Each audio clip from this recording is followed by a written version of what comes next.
नमस्कार दोस्तों, ज्ञानम क्लासेस बूंदी की ऑनलाइन ऐप पर आपका हार्दिक स्वागत है। मैं सुनील उपाध्याय। आज हम ज्योग्राफी में एशिया महाद्वीप के बारे में विस्तार से अध्ययन करेंगे।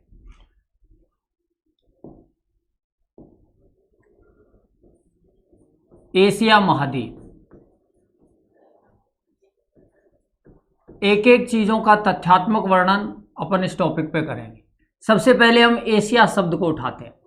ये जो एशिया शब्द है ये हिब्रू भाषा का शब्द है और ये हिब्रू ईरान देश की भाषा का नाम है। ये हिब्रू उसी भाषा का नाम है जिसमें ईसाइयों की धार्मिक पुस्तक बाइबल लिखी हुई है।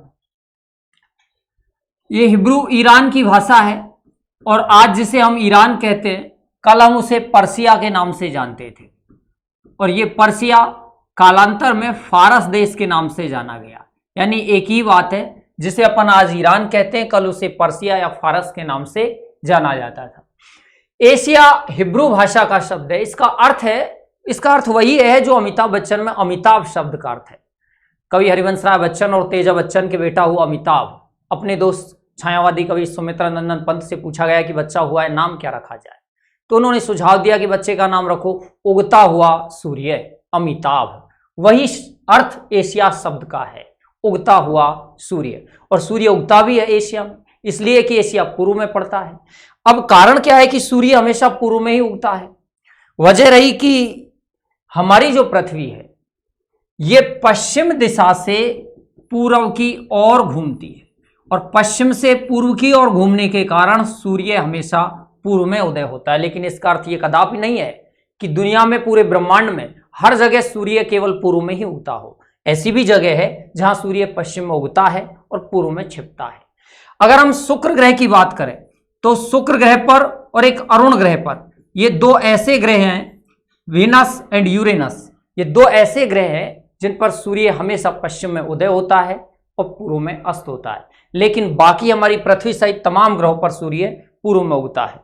पूर्व में इसलिए उगता है क्योंकि पृथ्वी पश्चिम से पूर्व की ओर घूमती है।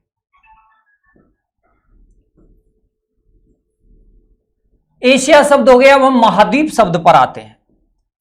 महा यानी तो बड़ा होता है, लेकिन द्वीप क्या है?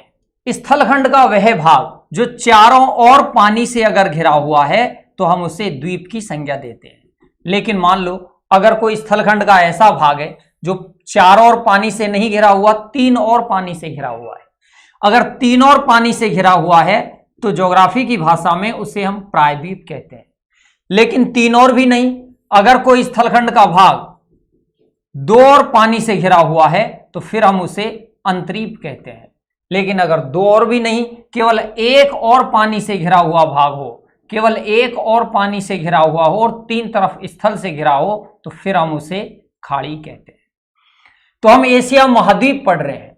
महाद्वीप में द्वीप शब्द पर अपन ने बात की कि द्वीप क्या है जो चारों ओर पानी से घिरा हुआ होता है। प्रायद्वीप क्या है जो तीन और पानी से घिरा हो। अंतरीप दो और पानी से घिरा होता है, जबकि खाड़ी केवल एक और पानी से घिरी होती है और तीन और स्थल से घिरी हुई होती है।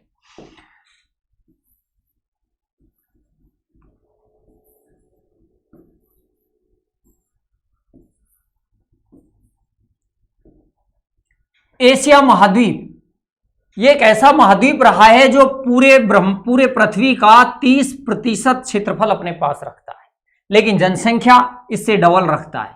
माने कि 60% जनसंख्या, विश्व की 60% जनसंख्या इस महाद्वीप में निवास करती है। इसीलिए तो हम इसे महाद्वीप कम और महाद्वीपों का महाद्वीप ज्यादा कहते हैं। है तो महाद्वीप, लेकिन इतना बड़ा महाद्वीप है कि इसे महाद्वीपों का भी महाद्वीप कहा जाता है। तो महाद्वीपों का महाद्वीप क्या हो गया? एशिया। अब महा हटाया तो इसमें बचा क्या? द्वीप। अगर इस शब्द को थोड़ा सा घुमाया गया और महाद्वीपों का महाद्वीप की जगह द्वीपों का द्वीप अपने से पूछ लिया गया तो द्वीपों का द्वीप किसको कहते हैं? अगर हम यहां एशिया करते हैं तो हम गलत करते हैं। द्वीपों का द्वीप हम इंग्लैंड को कहते हैं। इंग्लैंड स्वयं एक द्वीप है, चारों ओर पानी से घिरा हुआ है। लेकिन मान लो द्वीपों का द्वीप भी नहीं पूछा और अगर हमसे पूछ लिया गया कि प्रायद्वीपों का प्रायद्वीप किसे कहते हैं? प्रायद्वीपों का प्रायद्वीप, एक ही शब्द की फ्रीक्वेंसी हो रही है, आवृत्ति हो रही है। प्रायद्वीपों का प्रायद्वीप तो हम यूरोप महाद्वीप को कहते हैं। इसलिए क्योंकि सबसे ज्यादा प्रायद्वीपों की संख्या यूरोप महाद्वीप में स्थित है। अगर ये ना पूछे और पूछे कि देश जो है, एक प्रायद्वीप, एक देश में, एक महाद्वीप में कई देश हो सकते हैं, तो देशों का देश अगर हमसे पूछा तो हमने कहा कि ये दुनिया का सबसे बड़ा देश हो सकता है जो रूस है। तो देशों का देश क्या है? रूस है। एक देश में कई नगर हो सकते हैं। अगर हमसे नगरों का नगर पूछा है, नगरों का नगर पूछा है, तो हम कहेंगे न्यूयॉर्क नगर है, और ये न्यूयॉर्क यूएसए में पड़ता है। यूएसए मानी यूनाइटेड स्टेट ऑफ अमेरिका, संयुक्त राज्य अमेरिका। वापिस आते हैं, एशिया महाद्वीप पढ़ रहे थे अपन। पूरे पृथ्वी का, पूरे ग्लोब का 30% क्षेत्रफल है, जनसंख्या 60% है। एशिया को हम महाद्वीपों का महाद्वीप कहते हैं। लेकिन अगर प्रश्न थोड़ा सा टर्न ले, प्रश्न थोड़ा सा घूम जाए और अगर द्वीपों का द्वीप पूछा जाए तो जवाब में क्या कहेंगे? इंग्लैंड है। प्रायद्वीपों का प्रायद्वीप क्या हो गया? यूरोप है। देशों का देश रूस, और नगरों का नगर न्यूयॉर्क को अपन कहते हैं।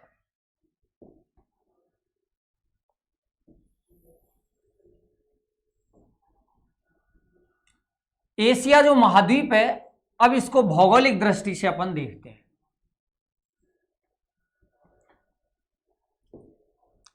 सबसे पहले अगर अपन ने यहां ये अफ्रीका महाद्वीप देखा कि ये अफ्रीका महाद्वीप है, और अफ्रीका के जस्ट पास में ये हमारा सऊदी अरब देश है जो एशिया में आता है।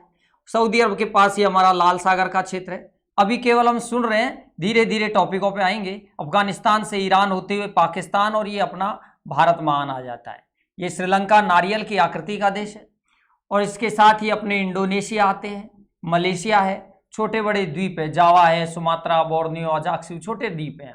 ये इंडो चाइनीज कंट्री आ जाते हैं, जिनमें अपन लाओस को, वियतनाम को, कंबोडिया को, हांगकांग है, उत्तरी दक्षिणी कोरिया है, और ये अपना फिलिपाइन द्वीप समूह में फिलीपींस है। उसके बाद थोड़ा सा आगे बढ़ते हैं तो ये हमारा पीला सागर है। थोड़ा आगे जाकर ओखोटस्क सागर है। ओखोटस्क सागर की गोद में ये देश, जिसे अपन जापान कहते हैं।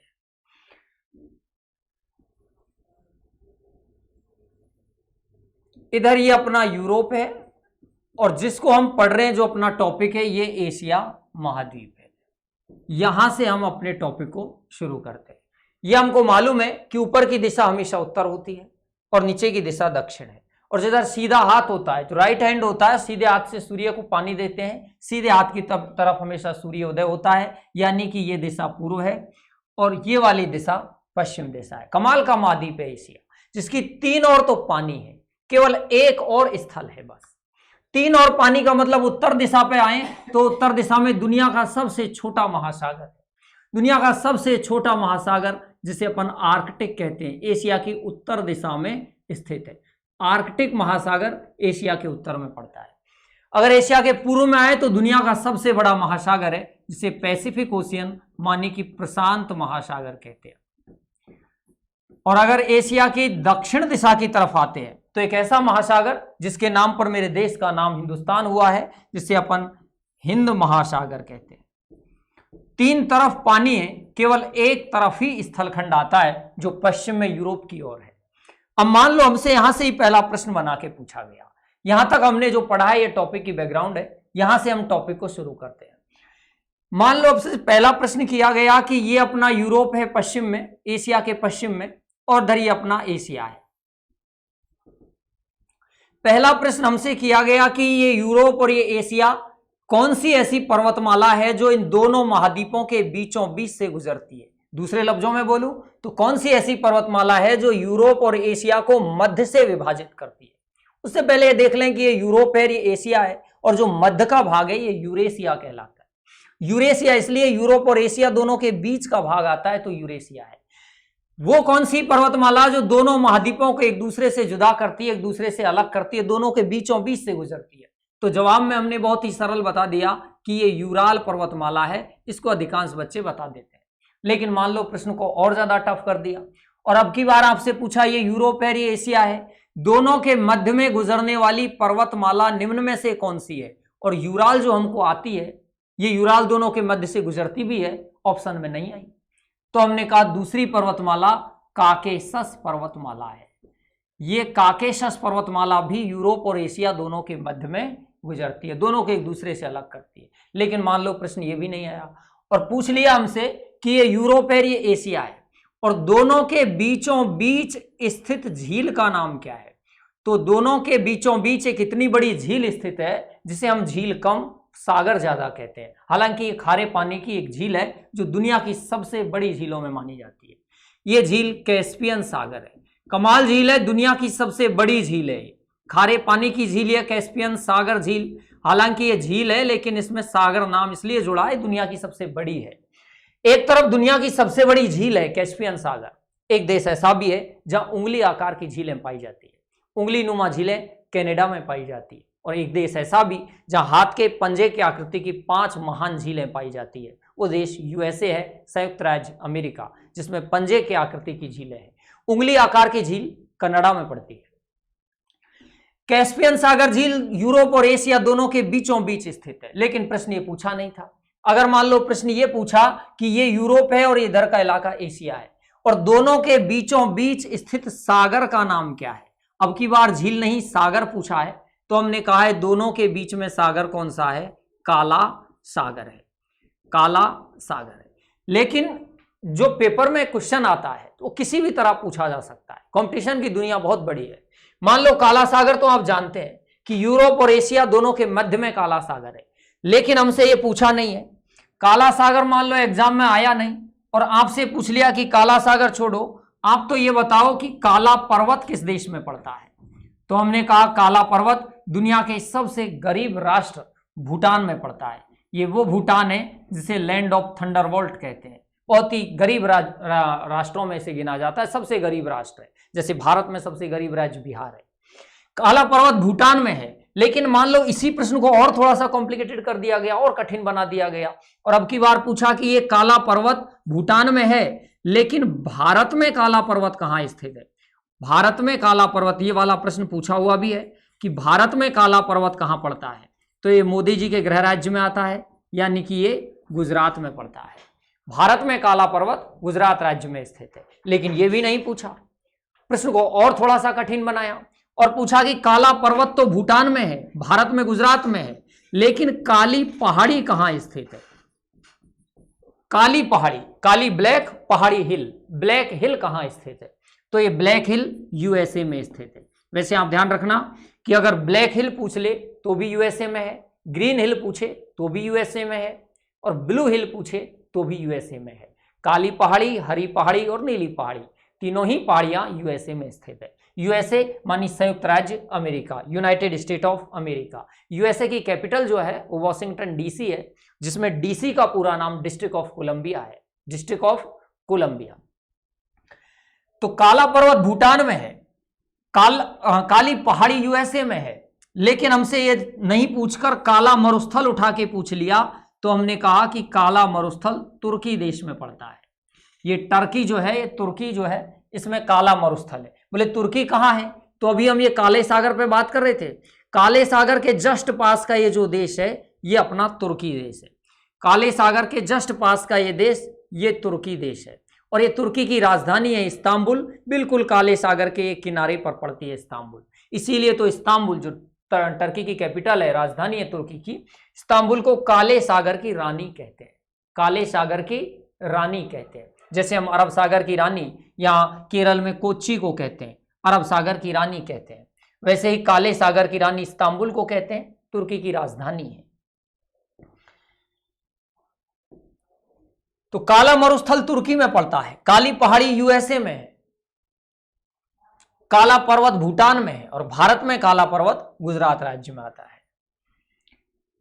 इधर यूरोप और ये इधर अपना एशिया, दोनों के बीचों बीच पर्वतमालाएं कितनी हो गई, 2, एक यूराल और दूसरी काकेशस। दोनों के बीच झील है कैस्पियन सागर झील, दोनों के बीच सागर है काला सागर, लेकिन इनमें से एक भी प्रश्न पूछा नहीं है। और पूछ ये लिया कि दोनों महाद्वीप यूरोप और एशिया दोनों के बीचों बीच स्थित नदी का नाम क्या है। तो एक ऐसी नदी जो यूराल पर्वत की तलहटी से निकलती है और काले सागर में गिर जाती है, ये यूराल की तलहटी से निकलने के कारण इस नदी का नाम भी यूराल नदी है। तो यूराल नदी एशिया और यूरोप दोनों के बीचों बीच की सीमा का निर्धारण करती है।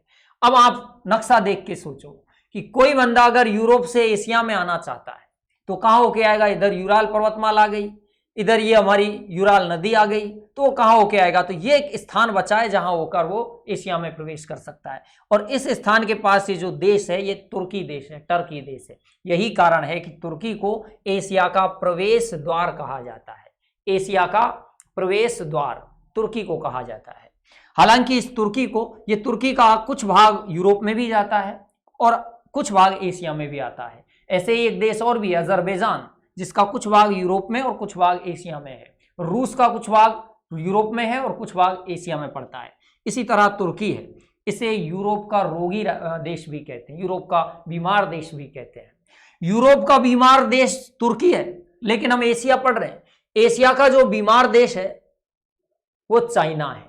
बड़ी गजब की बात है कि चीन जैसी महाशक्ति, जो आर्थिक महाशक्ति है दुनिया में, चीन जैसी एक महाशक्ति बीमार देश कैसे हो सकती है? क्योंकि आंतरिक कलह चीन में रही और आंतरिक कलह इस कदर बढ़ गई कि लास्ट में चीन में होकर दीवार खींचनी पड़ गई थी, चीन की महान दीवार। अंतरिक्ष से जमीन पर दिखाई देने वाली जमीन की अकेली चीज जो है वो चीन की महान दीवार है। अब हम एशिया में आगे बढ़ते हैं।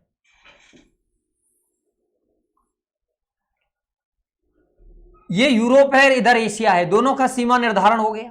लेकिन इधर ये हमारा अफ्रीका महाद्वीप है, ये अफ्रीका महाद्वीप है और अफ्रीका और इधर ये हमारा एशिया पड़ता है और दोनों के बीच में ये लाल सागर का स्थान आता है। ये लाल सागर जो दोनों के मध्य में पड़ता है। आपको मालूम भी है कि लाल सागर और ये भूमध्य सागर दोनों के बीच यहाँ होके सुएज नहर भी जाती है, उस पर यूरोप में बात करेंगे।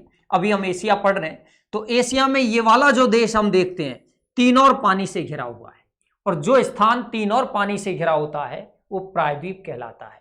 और ये जो प्रायद्वीप है इसे हम अरब का प्रायद्वीप कहते हैं। ये सऊदी अरब देश है और ये हमारा अरब का प्रायद्वीप है।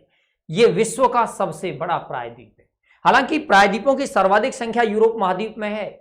एशिया महाद्वीप में तो प्रायद्वीपों की संख्या केवल 3 है। एक अरब का प्रायद्वीप है, एक दक्षिण भारत का प्रायद्वीप है, एक इंडो चाइना का प्रायद्वीप है। लेकिन इन तीनों में सबसे बड़ा अरब का प्रायद्वीप है। विश्व का सबसे बड़ा प्रायद्वीप माना जाता है, 3 और पानी से घिरा है। तो अभी हम बात किसकी कर रहे हैं? सऊदी अरब देश की। तो सऊदी अरब देश की बात की तो सारे पॉइंट भी किस देश के लिए बनाएंगे? सऊदी अरब देश के लिए। मान लो सऊदी अरब के लिए मैं पहली पॉइंट बनाता हूं, पहली बात करता हूं। ये सऊदी अरब एक ऐसा देश है जिसका संविधान अलिखित है।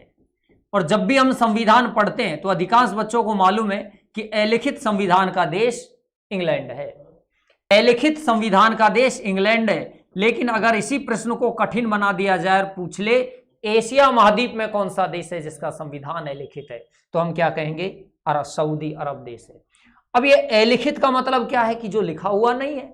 और लिखित का मतलब क्या है? जो लिखा हुआ है ऐसा नहीं है। अलिखित संविधान और लिखित संविधान में अंतर होता है। अलिखित संविधान का अर्थ है कि ऐसा संविधान जिसकी रचना जनता के रहनुमाओं ने, जनता के चुने हुए प्रतिनिधियों ने, रिप्रेजेंटेटिव्स ने, जनता के चुने हुए प्रतिनिधियों ने जिस देश का संविधान बनाया हो वो संविधान लिखित होता है।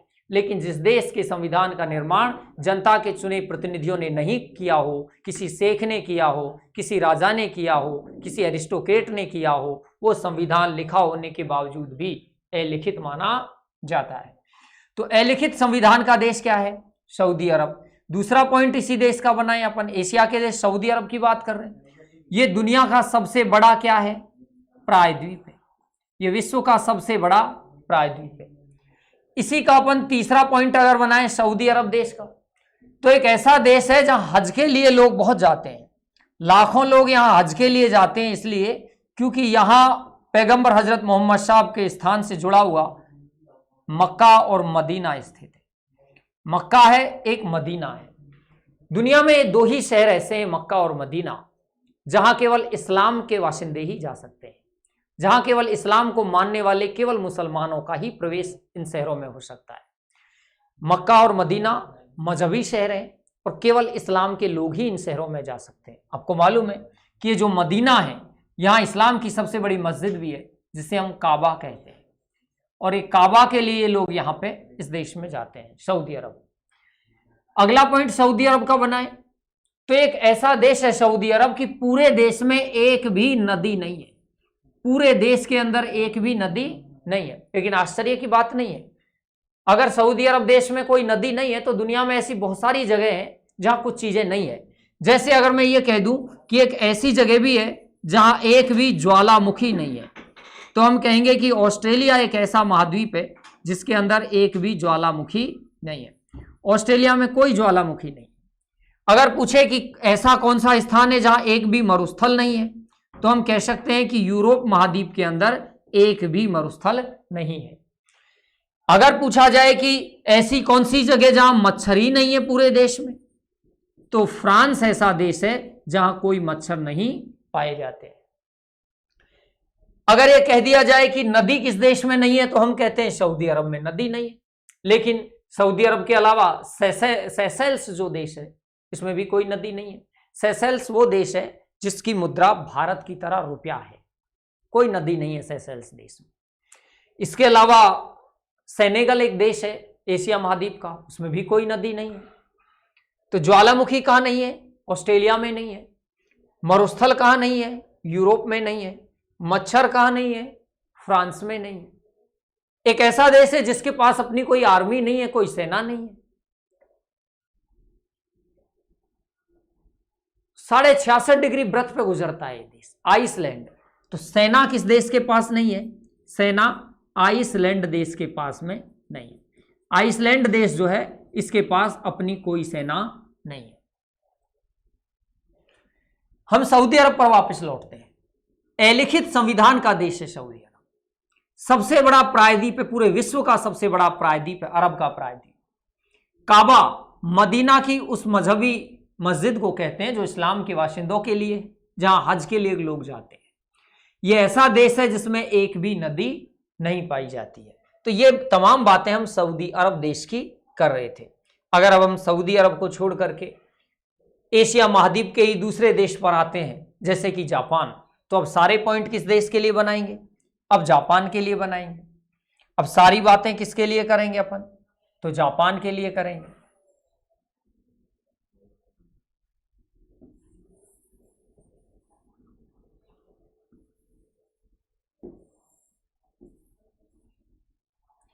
ये हमारा जापान है, ये जापान देश है। द्वीपों की बहुत संख्या है, 5000 के आसपास इस जापान में द्वीप पाए जाते हैं। लेकिन जापान मुख्य रूप से 4 द्वीपों पर निवास करता है। जापान की मुख्य भूमि में मुख्य रूप से द्वीप कितने हैं? तो 4 है। मुख्य रूप से 4 द्वीप हैं। आपको नाम ध्यान रखना है, एग्जाम में पूछ लेते हैं। एक होन्शु द्वीप है, एक क्यूशु द्वीप है।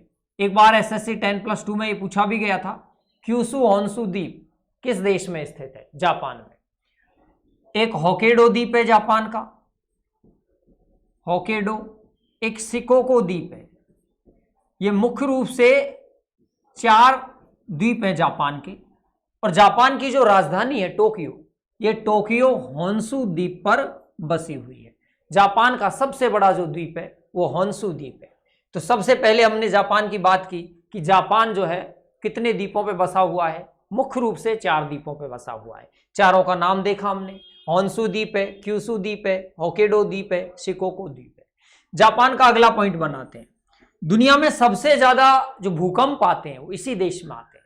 यही कारण है कि हम जापान को भूकंपों का देश भी कहते हैं।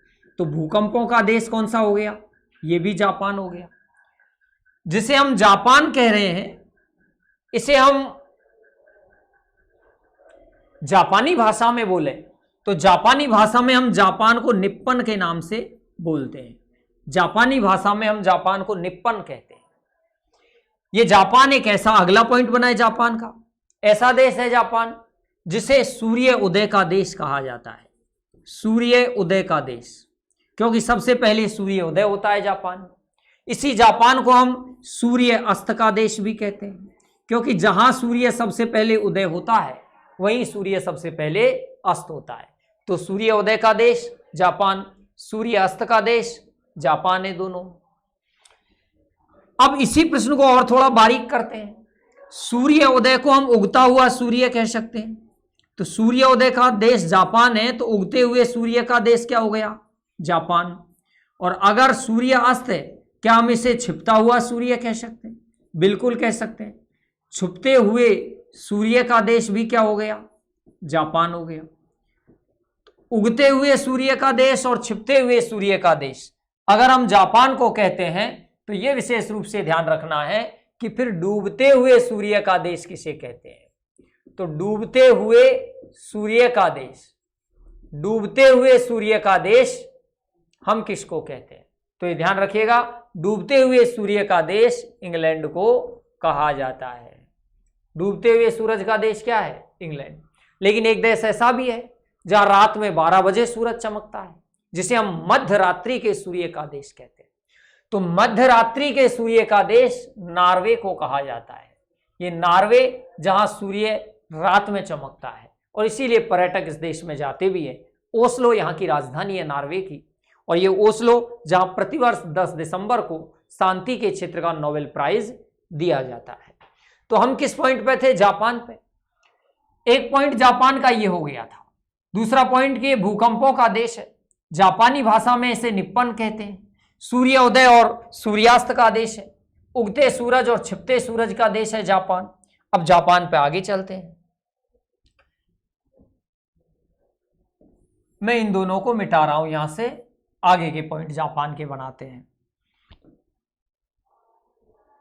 हम जिसकी जापान की जो बातें कर रहे थे उसी में हम अगला पॉइंट जोड़ सकते हैं कि ये जापान जैसे एशिया महाद्वीप में इकोनॉमिक महाशक्ति, economic super power, financial super power अगर चाइना है तो टेक्नोलॉजिकल सुपर पावर जापान है। तकनीक की महाशक्ति है जापान। जापान में एक पर्वत है, फिजाक पर्वत, और जापान के इस फिजाक पर्वत जो है इसको हम धरती का नरक कहते हैं। धरती का नरक। बोले ये कौन सी बात हुई? ये धरती का नरक कैसे हो गया? जापान के फिजाक पर्वत एक ज्वालामुखी पर्वत है जिससे तप्त मैग्मा बाहर निकल रहा है, और तप्त गर्म मैग्मा निकलने के कारण ना तो वहां कोई इंसान रहता है ना वनस्पति पैदा होती। वो जनशून्य क्षेत्र है, वनस्पति शून्य क्षेत्र है। इसीलिए इस फिजाक पर्वत को धरती का नरक कहते हैं। तो धरती का स्वर्ग स्विट्जरलैंड को कहते हैं। यूरोप में पड़ता है स्विट्जरलैंड। स्विट्जरलैंड को हम धरती का स्वर्ग कहते हैं, धरती की जन्नत कहते हैं। लेकिन धरती का नरक जापान के फिजाक पर्वत को कहते हैं। स्विट्जरलैंड जहां राष्ट्रपति का कार्यकाल महज 1 वर्ष का होता है, स्विट्जरलैंड में। ये सारे पॉइंट किस देश के लिए बनाए थे हमने? जापान के लिए बनाए थे। कुछ देर पहले सऊदी अरब पढ़ा, अब हमने अभी जापान को पढ़ा था। अब बाकी थोड़ा सा और आगे बढ़ते हैं। इधर ये यूरोप देश है, यूरोप महाद्वीप है, सॉरी देश नहीं है, यूरोप महाद्वीप का नाम है यूरोप। और हम अभी यूरोप नहीं पढ़ रहे, एशिया महाद्वीप पढ़ रहे हैं। और तमाम बातें किस महाद्वीप की कर रहे हैं? तो एशिया की कर रहे हैं। अभी तक जो भी बातें हम पढ़ रहे हैं वो सब किस महाद्वीप के लिए पढ़ रहे हैं? एशिया के लिए। तो ये जो हमारा एशिया महाद्वीप है, इधर यूरोप है, इधर पूरा का पूरा अपना क्या है? एशिया है। यहां एक छोटा सा सागर पड़ता है जिसको हम मृत सागर कहते हैं। मृत सागर। तो ये मृत सागर है, मृत सागर।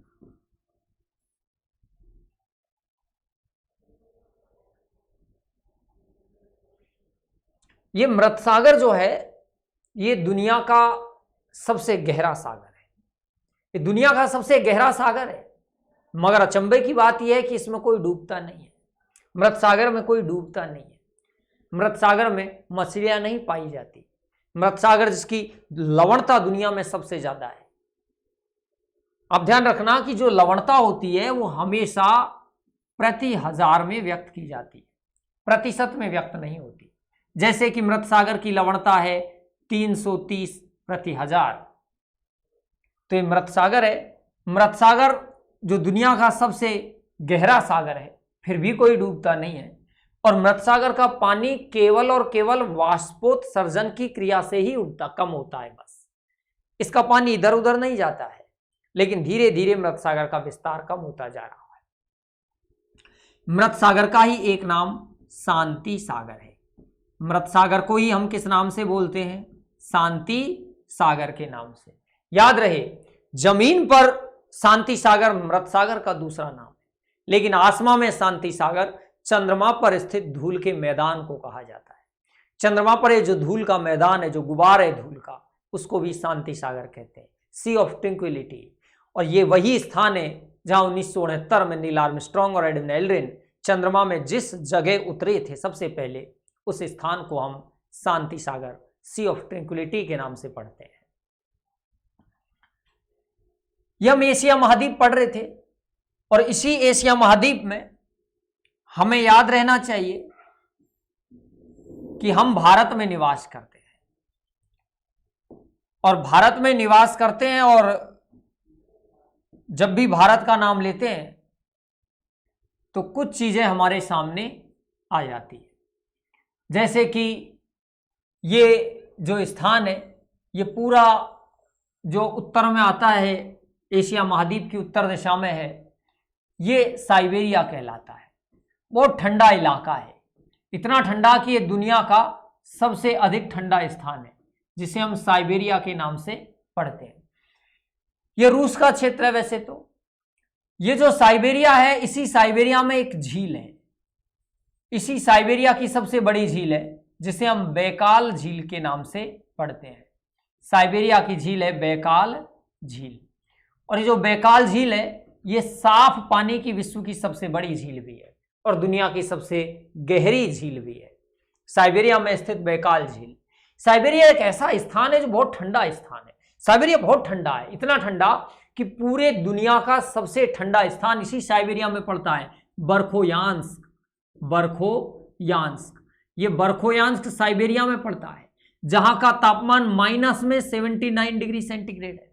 0 डिग्री पर पानी बर्फ बन जाता है। -69 डिग्री सेंटीग्रेड तापमान है बरखोयांस्क का, दुनिया का सबसे ठंडा स्थान है। अब जब पूरे ही विश्व का सबसे ठंडा है, तो ऑब्वियसली एशिया महाद्वीप का भी सबसे ठंडा स्थान बरखोयांस्क ही। लेकिन अगर आपसे पूछ ले कि एशिया का, विश्व का सबसे ठंडा स्थान बरखोयांस्क है, तो फिर एशिया का सबसे गर्म स्थान क्या है? तो एशिया का सबसे गर्म स्थान ये पाकिस्तान में है, जिसका नाम जैकोकाबाद है। जैकोकाबाद, ये एशिया का सबसे गर्म स्थान है। और सबसे ठंडा स्थान क्या है? बरखोयांस्क है। ये विश्व का सबसे ठंडा है, और जैकोकाबाद एशिया का सबसे गर्म है, विश्व का सबसे गर्म नहीं है। विश्व का सबसे गर्म स्थान मृत घाटी है, यूएसए में आती है, संयुक्त राज्य अमेरिका में मृत घाटी, वो विश्व का सबसे गर्म स्थान में गिनी जाती है। ये जो बैकाल झील है, ये साइबेरिया में है, और अभी अभी हम बात कर रहे थे कि साइबेरिया बहुत ठंडा इलाका है। जब ये बहुत ठंडा है तो शीतकाल में तो और भी ज्यादा ठंडा हो सकता है। तो शीत ऋतु में यहां की झीलें जम जाती है, और जब यहां की झीलें जम जाती है तो यहां के जो पक्षी हैं, साइबेरियन पक्षी, वो भारत की ओर प्रवास करने लगते हैं। किस ऋतु में? तो शीत ऋतु में करते हैं। शीत में क्यों करते हैं? क्योंकि शीतकाल में साइबेरिया की झीलें जम जाती है, और मुख्य रूप से सबसे बड़ी झील क्या है? बैकाल, और वो जम जाती है। जब झील जम गई तो भारत की ओर ये पक्षी सबसे ज्यादा आते हैं। रेलवे ने प्रश्न पूछा कि साइबेरियन पक्षी भारत में सर्वाधिक संख्या में किस राज्य में आते हैं?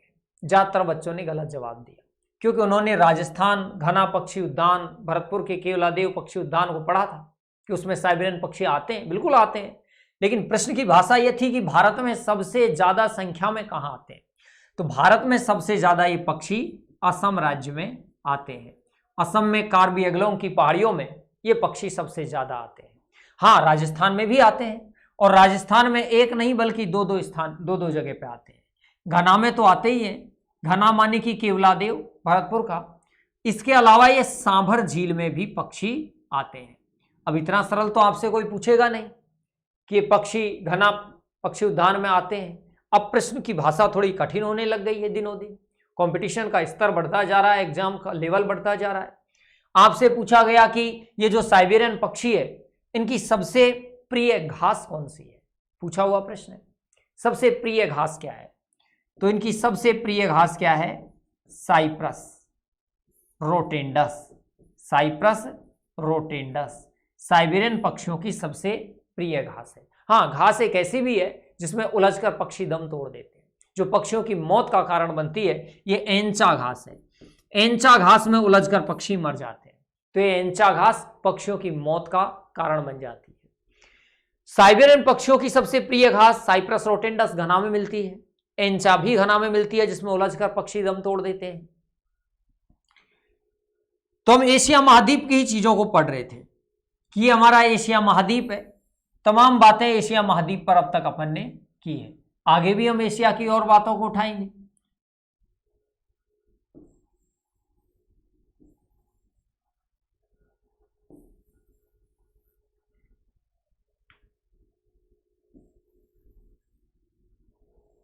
यह हमारा जो एशिया महाद्वीप है, इसमें साइबेरिया है, और इसी साइबेरिया से होकर के दुनिया का सबसे लंबा रेल मार्ग ट्रांस साइबेरियन रेल मार्ग भी गुजरता है, साइबेरिया से होकर गुजरता है।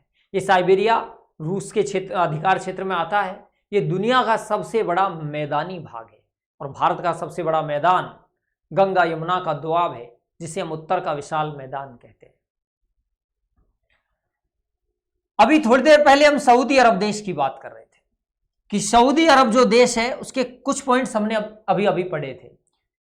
एक दूसरे नए पॉइंट पर मैं यहां सऊदी अरब में आता हूं कि सऊदी अरब जो देश है, इसमें एक रेगिस्तान है जिसका नाम है रब अल खाली मरुस्थल।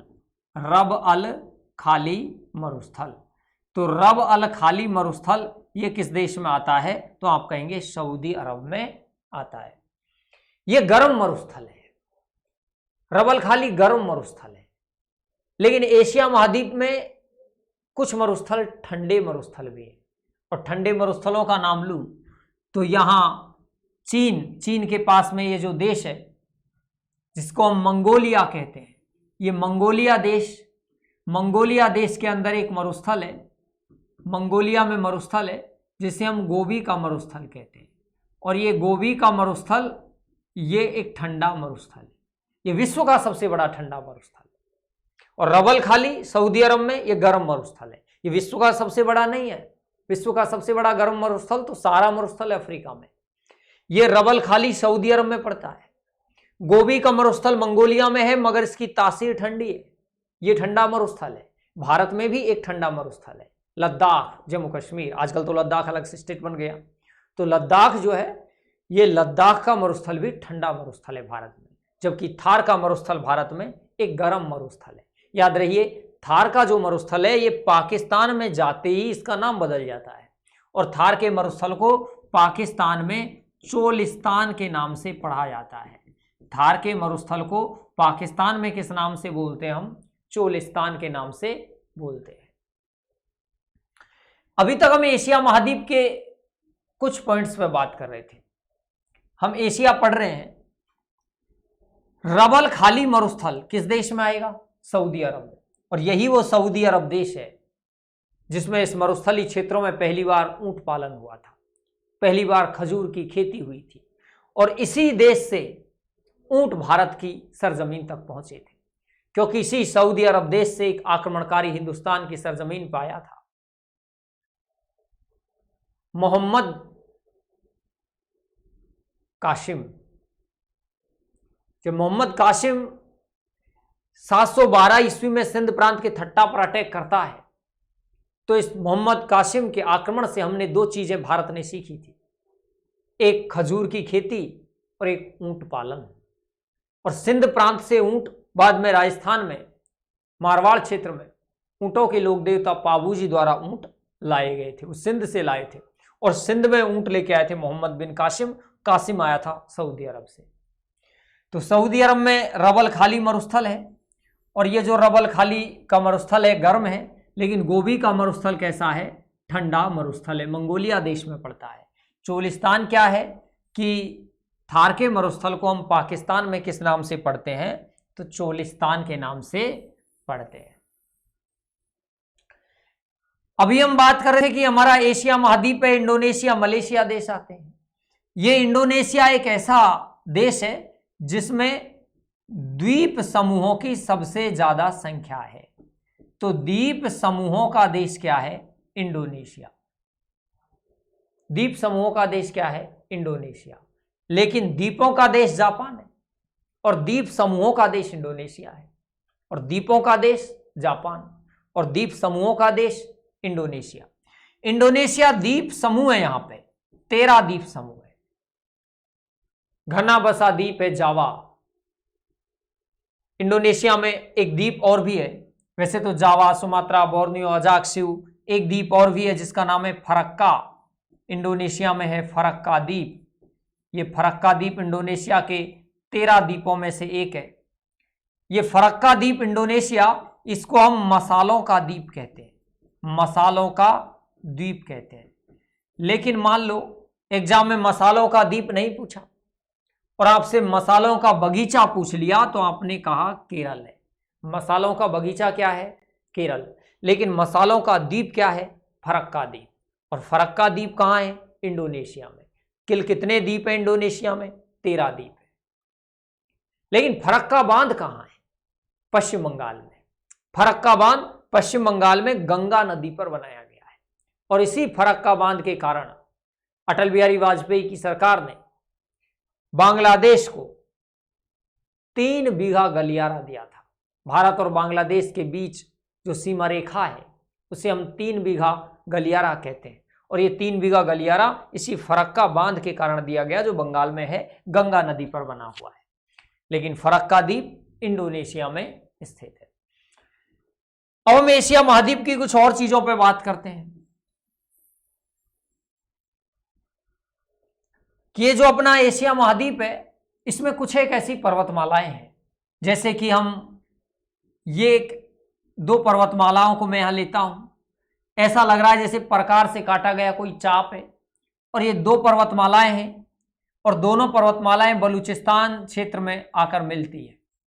इसलिए इस दोनों पर्वतमालाओं को एक ही नाम से बोलना चाहें तो बलूचिस्तान चाप की संज्ञा दे सकते हैं। बलूचिस्तान चाप में कितनी पर्वतमालाएं हो गई?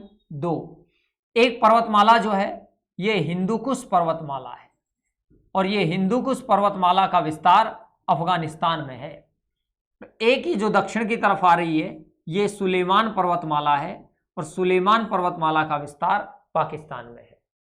तो सुलेमान पाकिस्तान में और हिंदुकुश अफगानिस्तान में, दोनों को मिला दिया जाए तो क्या कहेंगे? बलूचिस्तान चाप कहेंगे। उधर ये हमारा भारत है, और भारत के पास ये हमारा म्यांमार देश पड़ता है, जिसे आज हम म्यांमार कहते हैं। कल हम इसी देश को बर्मा के नाम से बोलते थे। ये म्यांमार और भारत दोनों के बीच में भी एक पर्वतमाला पड़ती है, और ये जो दोनों के मध्य में पर्वतमाला है, इस पर्वतमाला का नाम है अराकान योमा पर्वतमाला। अराकान योमा पर्वतमाला। तो अराकान योमा पर्वतमाला किन देशों में पड़ती है?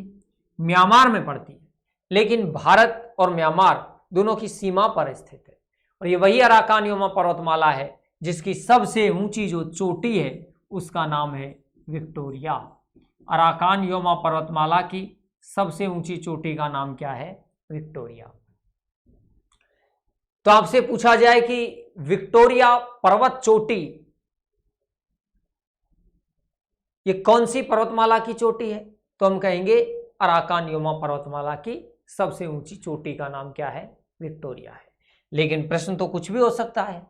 अगर मान लो हमसे ये नहीं पूछा और हमसे पूछ लिया कि विक्टोरिया पर्वत चोटी तो हम जानते हैं, लेकिन आप ये बताएं कि ये विक्टोरिया आपने लिख दिया, और विक्टोरिया नाम की पर्वत चोटी तो हम जानते हैं, आप तो हमें ये बताएं कि विक्टोरिया मरुस्थल किस देश में आता है? तो विक्टोरिया मरुस्थल कहाँ आता है? तो हमने कहा ऑस्ट्रेलिया का जो सबसे बड़ा मरुस्थल है उसका नाम क्या है? विक्टोरिया मरुस्थल। ऑस्ट्रेलिया महाद्वीप के सबसे बड़े मरुस्थल का नाम विक्टोरिया मरुस्थल। अगर ये नहीं पूछा और ये विक्टोरिया लिख दिया, मैं केवल वी लिख रहा हूं, इसका मतलब विक्टोरिया ही है, बार बार मैं विक्टोरिया लिखूंगा यहां पर। तो विक्टोरिया मरुस्थल पूछा तो हमने कहा ऑस्ट्रेलिया में है। लेकिन ये नहीं पूछा और हमसे कहा कि विक्टोरिया रानी ये कौन सी रानी थी, कहां की थी? तो विक्टोरिया नाम की रानी इंग्लैंड की रानी थी, और ये 1857 की क्रांति के समय इंग्लैंड की रानी थी। रानी विक्टोरिया 1857 की क्रांति के समय इंग्लैंड की रानी थी। आपको याद होगा ये वही विक्टोरिया रानी है जिसके पास सबसे पहले हमारे देश का बेशकीमती कोहिनूर हीरा पहुंचा था।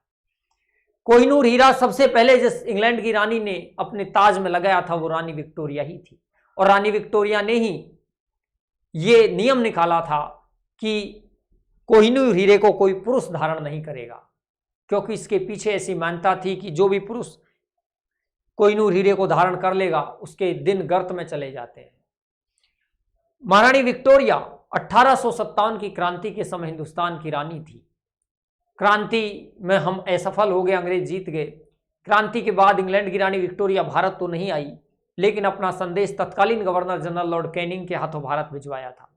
रानी विक्टोरिया ने अपने घोषणा पत्र 1858 में अपने घोषणा पत्र में जिक्र किया कि जैसा मेरे लिए एक बेटा इंग्लैंड है, वैसा ही दूसरा बेटा मेरे लिए हिंदुस्तान है। मैं हिंदुस्तान को अपने पुत्र के समान प्रेम दूंगी। लॉर्ड कैनिंग ने रानी विक्टोरिया के घोषणा पत्र को इलाहाबाद में पढ़ के सुनाया था।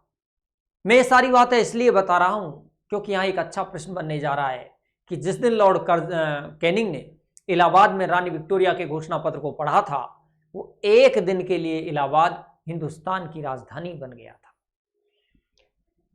विक्टोरिया मरुस्थल ऑस्ट्रेलिया में है, विक्टोरिया रानी इंग्लैंड की है, तो फिर ये विक्टोरिया नाम की झील कहां पड़ती है? विक्टोरिया नाम की झील कहां है? तो ये विक्टोरिया नाम की जो झील है यह अफ्रीका महाद्वीप में स्थित है, और ये अफ्रीका महाद्वीप की सबसे बड़ी झील है विक्टोरिया। अफ्रीका महाद्वीप की सबसे बड़ी झील है, वही झील है विक्टोरिया, जिससे जो भूमध्य रेखा पर स्थित विश्व की अकेली झील है। ये विक्टोरिया वही झील है जहां से दुनिया की सबसे लंबी नदी नील नदी का उद्गम होता है। नील नदी किस झील से निकलती है? तो विक्टोरिया झील से नील का उद्गम होता है। हम यहां आए थे कि म्यांमार में अराकान योमा पर्वतमाला है, उसकी सबसे ऊंची चोटी का नाम क्या है? विक्टोरिया है। और विक्टोरिया मरुस्थल कहां पड़ता है? ऑस्ट्रेलिया में है। विक्टोरिया रानी कहां की थी? इंग्लैंड की। विक्टोरिया नाम की झील कहां है? तो अफ्रीका महाद्वीप में विक्टोरिया झील स्थित है। ये सुलेमान और हिंदू कुश दोनों पर्वतमालाओं को मिला दिया जाए, एक नाम से बोले तो हम बलूचिस्तान चाप की संज्ञा ऐसे दे सकते हैं। हम एशिया महाद्वीप पढ़ रहे हैं। एशिया महाद्वीप में यहां ये हमारा लाल सागर पड़ता है, लाल सागर, और यहां ये भारत के पास में अरब सागर है। ये भी सागर है, ये इधर भी सागर है, पानी उधर भी है, पानी इधर भी है। और दो पानी के क्षेत्रों को कोई स्थलखंड अगर आपस में मिलाता है, जोड़ता है, तो हम उसे जल संधि कहते हैं, जल डमरू मध्य कहते हैं। और लाल सागर अरब सागर दोनों के बीच, दोनों को मिलाने वाली जो जल संधि है, इसका नाम है बाब अल मंडव जल संधि। बाब अल मंडव जल संधि। तो बाब अल मंडव जल संधि किस किस के बीच पड़ती है? लाल सागर और अरब सागर के मध्य पड़ती है। लेकिन आपसे प्रश्न पूछा जाए, बताएं वो कौन सी जगह है जिसे दुनिया के लोग आंसुओं का प्रवेश द्वार कहते हैं? तो आंसुओं का प्रवेश द्वार किसे कहते हैं? आंसुओं का प्रवेश द्वार किसे कहते हैं? बाब अल मंडव जल संधि को कहते हैं। बाब अल मंडव जल संधि। उधर हम यहां आते हैं, ये एशिया महाद्वीप है, इसकी ये दिशा कौन सी है? पूर्व दिशा है। और पूर्व दिशा में ये देश कौन सा है? जापान है, जिस पर अभी थोड़ी देर पहले ही हमने चर्चा की है। और यहां ये प्रशांत महासागर है, ये पूरा हमारा क्या है? प्रशांत महासागर है। प्रशांत महासागर है, प्रशांत महासागर। उधर 180 डिग्री रेखा यहां से गुजरती है, ये देशांतर रेखा है। वैसे 180 डिग्री पश्चिमी देशांतर रेखा है, लेकिन 180 डिग्री एक ऐसी देशांतर रेखा है जिसे ना तो पूर्वी देशांतर रेखा कह सकते हैं और ना पश्चिमी देशांतर रेखा कह सकते हैं। इसे हम सिर्फ 180 डिग्री देशांतर रेखा कहते हैं। मैं इसकी बात इसलिए कर रहा हूं, बहुत मशहूर है, इसे हम IDL के नाम से पढ़ते हैं। IDL, बोलिए IDL क्या है? International date line. International date line, अंतरराष्ट्रीय तिथि रेखा है। अंतरराष्ट्रीय तिथि रेखा, ये IDL अंतरराष्ट्रीय तिथि रेखा प्रशांत महासागर से होकर गुजरती है। लेकिन मान लो एग्जाम में महासागर नहीं पूछे और ये पूछ ले कि ये किस सागर से गुजरती है, तो प्रशांत महासागर में एक सागर स्थित है जिसका नाम है बेरिंग सागर। बेरिंग सागर, तो 180 डिग्री आइडियल बेरिंग सागर के मध्य से गुजरती है। 180 डिग्री जो बेरिंग सागर के बीचों बीच से गुजरती है, अगर हम इसे इधर पार करते हैं पश्चिम की ओर, तो एक दिन माने कि कितने घंटे, 24 घंटे प्लस हो जाते हैं। लेकिन अगर इसी रेखा को हम पूर्व की ओर पार करते हैं तो 24 घंटे माइनस हो जाते हैं, माने कि एक दिन कम हो जाता है। आइडियल को पश्चिम की ओर पार करने पर एक दिन बढ़ जाता है, जबकि आइडियल को पूर्व की ओर पार करने पर एक दिन कम हो जाता है। रेलवे का प्रश्न है कि ये जो आइडियल है इसमें कितनी बार विचलन होता है, तो आइडियल जो रेखा है इसमें 3 बार टोटल विचलन होता है, 3 बार ये घूम जाती है। वापस आते हैं 180 डिग्री आइडियल पर। 180 डिग्री किस महासागर से गुजरती है, प्रशांत महासागर से। किस सागर से गुजरती है, बेरिंग सागर से। कितनी बार विचलन होता है, 3 बार। इसे पूर्व की ओर पार करने पर एक दिन घट जाता है, पूर्व की ओर पार करने पर एक दिन बढ़ जाता है, पश्चिम की ओर पार करने पर एक दिन कम हो जाता है। तो ये तमाम बातें हम किस महाद्वीप की कर रहे हैं, एशिया महाद्वीप की।